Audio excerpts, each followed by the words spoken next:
welcome to AHA Biz. This is our 30-minute briefings daily on bleeding edge insights and practices that altogether form the emerging shape of our new normal. Every day, we round up our actionable best practices from business leaders, which you can apply to your own companies to level up the way you take care of your people, your customers, and your partners as demanded by business unusual times. My name is Chinny, and I'll be facilitating today's open discussion together with Dandy. And hopefully, Sarah could join us later. And yeah, you heard it right. This is an open conversation. So feel free to share your thoughts and opinions on our featured stories for today. Just a little bit of a disclaimer, because some of the business leaders we interview speak based from their own experiences on the ground. Some of them we will have to keep their company's anonymity, but that's okay because at the end of the day, what really matters are the learnings we can take away from their experiences. So yeah, we have our resident bulldog here, Andre. Say hi. Hello, rough. I'm Hi. ready. Okay, stay, boy, stay. So, right, Okay, let's get the ball rolling. Karen will be our timekeeper. Karen, are you ready?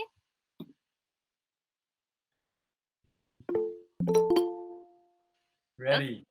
All right. Hi, Sarah. Okay, so great. Let's now start with Dandy first. Okay, Dandy, your timer starts now.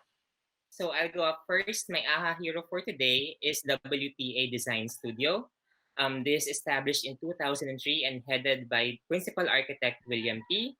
It's one of the leading architecture design firms in the country, specializing in hotels, condos, malls, and other development projects. So what's the COVID context? Recently, William P. was having a discussion with his doctor friends and asked them about some of the biggest problems posed by this pandemic. One of the biggest problems he discovered is the lack of quarantine facilities for PUIs, persons under investigations. If you remember, you heard in the news recently last week, some PUIs were sent home in Quezon City because after they were tested, there was a lack of facilities to contain them, so they had to go home. So this is the problem that they wanted to solve. So how did they do it? They decided to create a design for an emergency quarantine facility, or EQF. This is a housing facility for 15 to 30 people where they stay for 15 to 21 days depending on medical advice so that they can avoid further spread of the virus. So the concept of build, Dandy, I'm gonna yeah, I'm gonna jump in. yeah, So essentially, whatever it is that they do, they created it's a free mechanism. yes, It's free to help hospitals with this infrastructure using their design capabilities, right? yes. They Okay. made design available for everyone to be able to implement it. At the same time, they are crowdfunding for people who want to help out, chip in order for they themselves, the firm, to be able to put up these EQFs. So their value chain, kumbaga, when it comes to this intervention, is design, Yep, which they it's like they open source freely give it out. One, yep. two, they help with financing through crowdsourcing, Mm-hmm. and then three, if they can get their hands on that financing, they help execute, which is to say to construct. Is that right? Yes, yes. Okay. They All right. construct them. All right. So what's your aha? Because I have my aha. Number one is, and you will love this, Andre, genius purpose and service. So Okay. architects, they have been very conscious about what they can do to help alleviate the problems posed by the pandemic using their own gifts. It was for them about identifying a particular pain which they were drawn to and gifted to heal. Yes. Concept of social architecture actually has always been in the DNA of the firm. That is about creating structures with communities in mind, architecture with a social purpose. And this pandemic has definitely presented the opportunity for them to design for what matters most during these times. William T. said, as an architect, I personally have a strong attachment to the city and I really cannot stand by as we watch our city crumble during this pandemic. We owe our medical frontliners all the help we can give.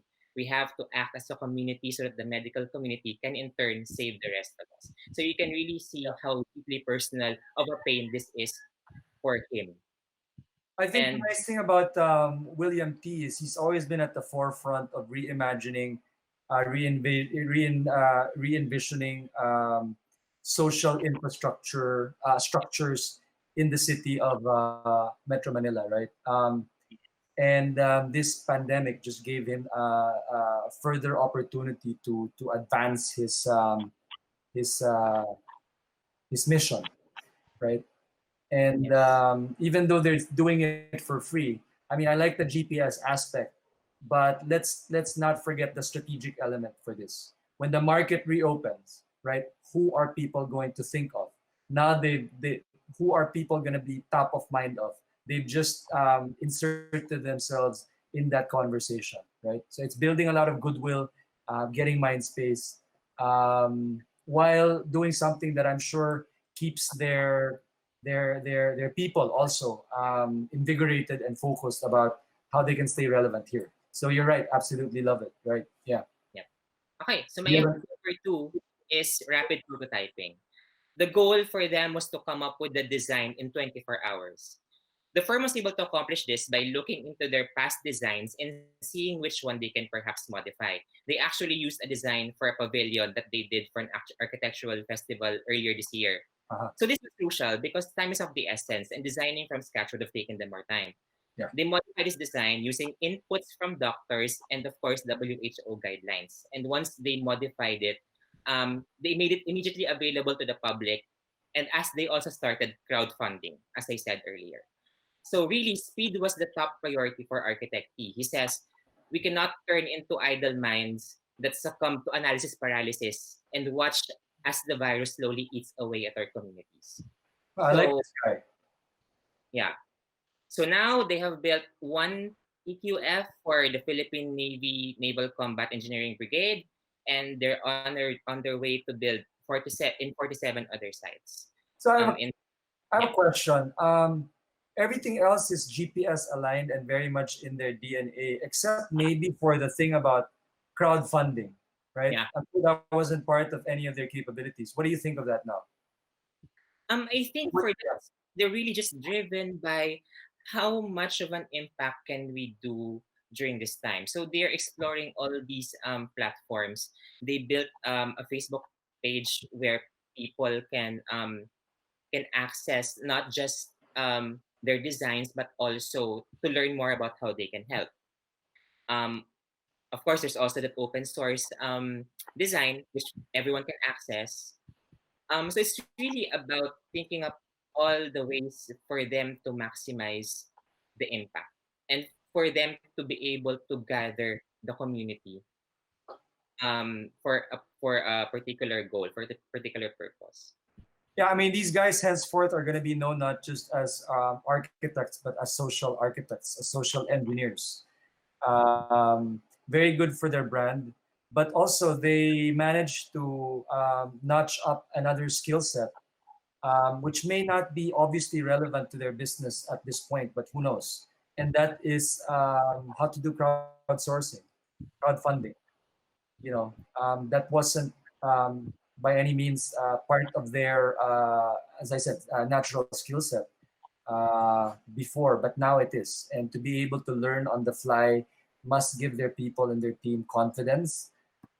It also reiterates what we've always said along in Ignite, which is if you fall in love with a problem, it will drive you to find solutions, whether or not it's in your bucket of tricks Yeah. or not. So I guess you're done. No, I have another one, and this Oh, is okay. All right.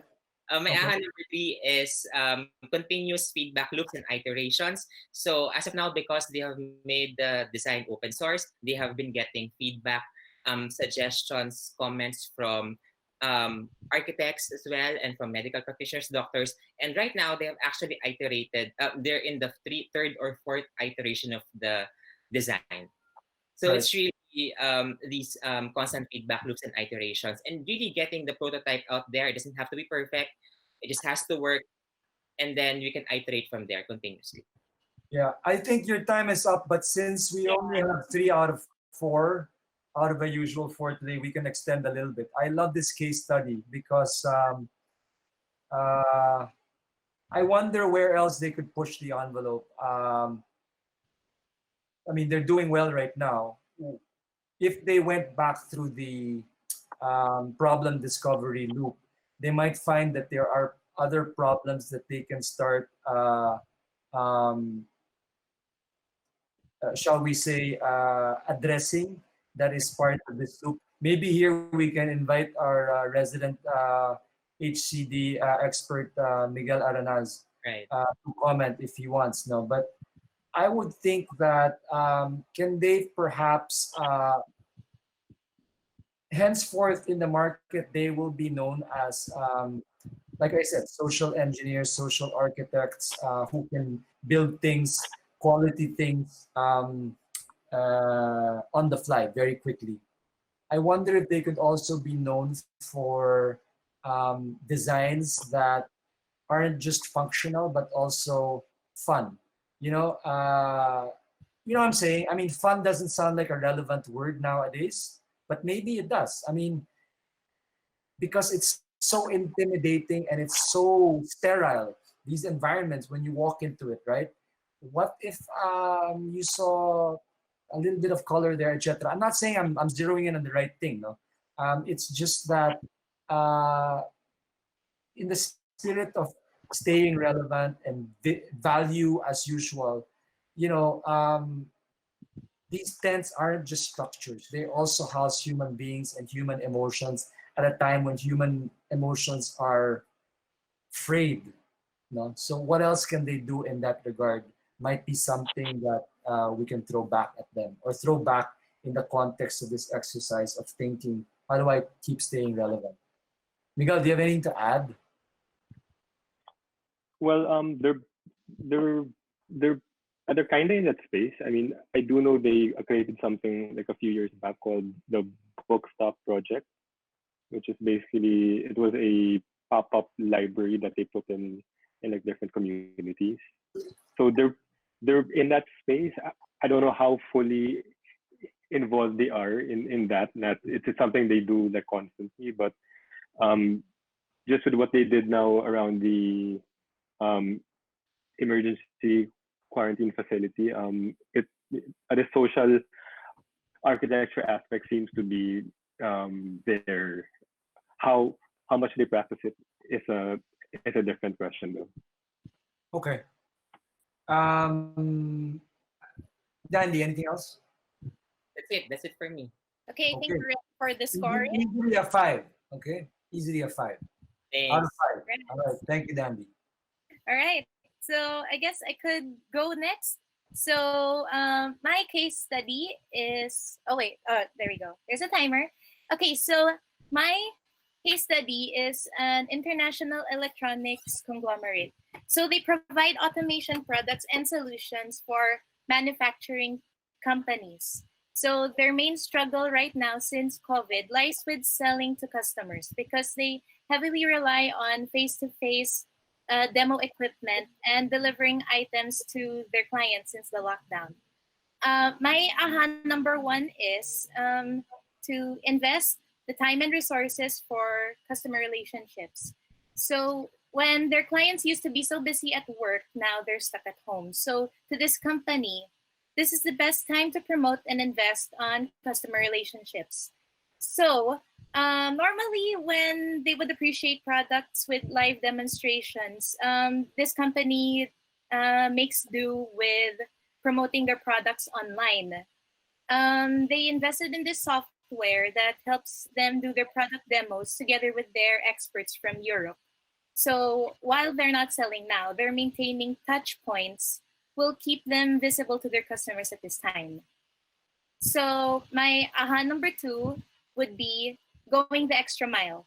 So this is also the best time for this company to show and tell their customers that they are there for them even in this crisis. Some products that they were supposed to deliver were not delivered due to restrictions since the lockdown.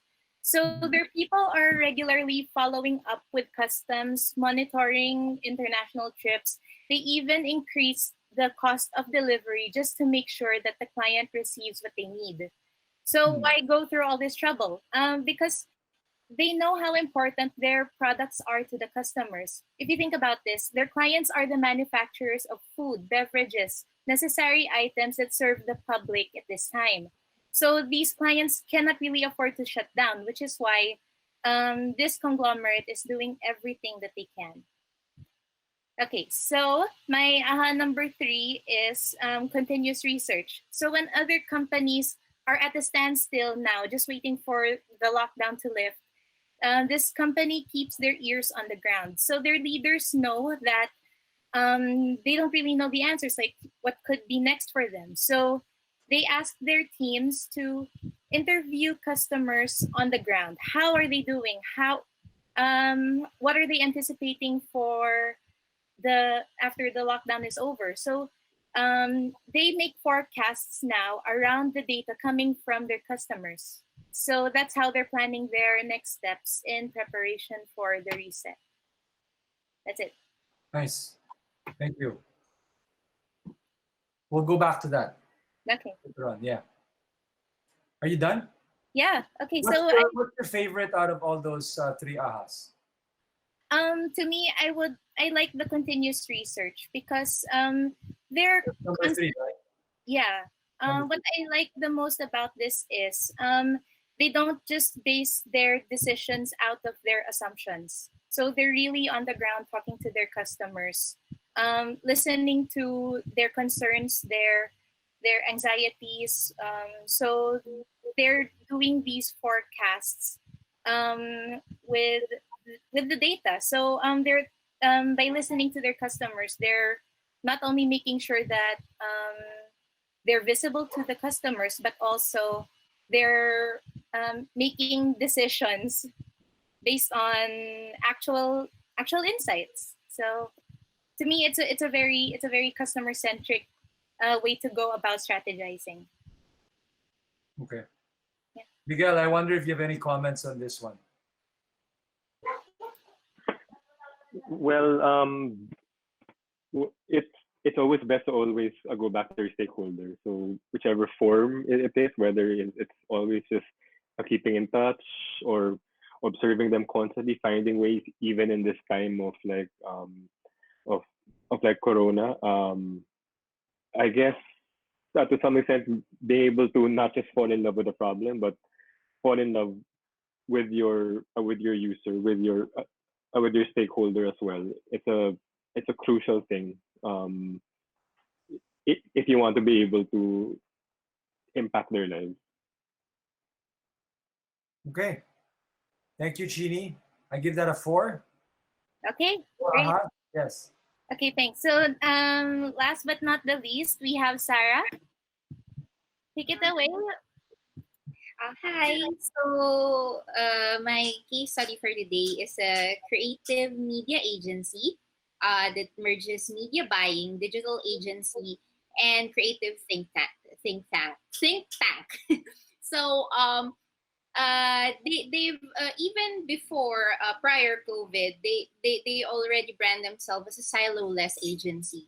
So, because all of their services are integrated in one umbrella. And because they're silo-less, they promote collaboration amongst their employees. So this media agency is also known for their colorful, playful, and collaborative office space. So now, since that office space, they cannot use that anymore because of the situation now. They kind of migrated that office space into virtual. So how did they do it? So they so which leads me to my first aha, which means that they promote further employee engagement and rituals to promote the collaborative vibe between the employees. So how do they do it? Number one, they have what they call board meeting weekly. So board as in BORED, like bored. You don't have anything to do. So they have that weekly, which is facilitated by their company's leadership team. Well, they do different activities there together as a company, wherein they play games together online and they banter ideas with each other even if they're from different teams, they can interact with each other. So the last activity that they did was like an online Pictionary. So it's not compulsory, but employees enjoy attending these meetings. And another employee engagement that they do is they do sharings about things that can further distract them from this pandemic. So they have topics such as what physical activities can they do, even in this situation. Like they share apps for fitness, exercise videos, tips on how to do home workouts, the stuff like that. And they also share stuff about food and cooking. So they share recipes that they follow, or recipes that they discovered. They also show each other. So sorry, I'm gonna jump in here, Sarah. Do they actually do any kind of work? I have to ask, right? I mean, all of Yeah. this sounds like fun, and but how often do they do these? Um, these meetings, they do this once a week, The just board one. meetings. Yeah, Okay. these kind I of meetings. Oh, so you're still an AHA number one. Yeah, I'm still in AHA number one. So Okay. those two What's the stuff AHA there? What's the point? What's your point? because I see that this company is going the extra mile to alleviate the anxiety this pandemic is kind of causing their employees. Okay. They're trying to ease the burden that this pandemic is making them feel. So, and it also because it takes effort to make things business as usual. So I'm about to mention that some of the employees here, remote work is not very new, but since there's this additional anxiety that this pandemic is causing them, so they need this extra assurance that everything will be all right. So these interactions within the employees will make them more engaged and still collaborative, even though we're not really in the normal situation. If I may jump in, Andre, Yeah, this please, is yeah, go ahead. one of my case study last week. Remember, the way that they do these engagement rituals in order for them to take care of their people at this time. So really, Yeah. that's the point. It's they heighten their sense of caring for their people. Yeah. Yes. Yeah. Okay. Yeah. So and well, they also use names for these activities so that it will be more fun to participate in. So another employee engagement that they have is what they call coping 19. So it's like a guidebook on how they can cope with the pandemic. Mm-hmm. So, and then my aha number two is that they, even though they've gone virtual, they establish more intimate communication with the top executives of their company. So they have this weekly meeting with what they call Coffee 19. So it's like a virtual coffee sessions with their company's top executives where they just where they talk to them like normal colleagues, and they of course they do updates and as well, but at the same time their top executives check on them as employees. So they treat them as human beings still. And then number two, they have weekly checkpoints with their business directors, so where they discuss little wins that they have for the week, so that this can boost the team's morale and continues being productive despite the situation now. So yeah, that's all for me. It sounds to me, Sarah, that in this case, part of this company's DNA is fun. No. Yes. And I think the nice thing that with what they've done is they've somehow managed to find ways to give that character of fun and that feel of fun, to give it continuity, in a situation where the whole world probably isn't having fun, is having the opposite of fun. No. Yes. um, They're I, promoting. Yeah. Okay. Go ahead. They're promoting this fun vibe so that because they're also a creative think tank, so they need that fun for them to for their creative juices to flow. Right. So I understand. I understand. So I think couple of lessons here is I think more broadly speaking is it's not necessarily about fun. Mm. It's about knowing your company DNA and your team DNA and somehow allowing that to have continuity. No, thereby reassuring your people, your team that and giving them a sense of familiar. No, as opposed to everything just suddenly disappeared. I think in our own way we have shades of that. You know, we're on one hand we're mostly a serious team on our side, naman, and Yeah.